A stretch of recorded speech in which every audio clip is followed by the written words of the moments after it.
जावरियां सरगोदा आज मार्का हक में पाकिस्तानी कौम फ़ौज पाकिस्तान की शानदार फतह पे यौम तशक्कुर के मौका पे सरगोदा में सुंदस फाउंडेशन के ज़रिए तमाम तकरीब का इनेकाद किया गया, जिसके मेहमान ख़ुसूसी डिप्टी डायरेक्टर NCHD सरगोदा महर उमर दराज जावरी, जबकि तकरीब में सुंदस फाउंडेशन के इंचार्ज शाहिद मजीद दीगर तंजीमों के सरबराहान ने शिरकत की।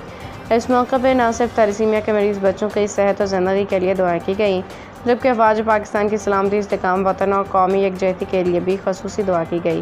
मुनाकिदा तकरीब डिप्टी डायरेक्टर NCHD सरगोदा महर उमर दराज जावरी ने की। हम पाक फ़ौज के शाना बशाना खड़े हैं और उनको खराज तहसीन पेश करते हैं। अजीम शहादा को अपनी अजीम सलाह फ़ौज के शाना बशाना खड़े रहेंगे। तकरीब में थैलेसीमिया के मरीज़ बच्चों में खाना मुख्तलिफ़ अक़साम के तोहफ़े तक़सीम किए। रिपोर्ट ज़फ़र अब्बास, तहसील रिपोर्टर शाहपुर, जावरियां।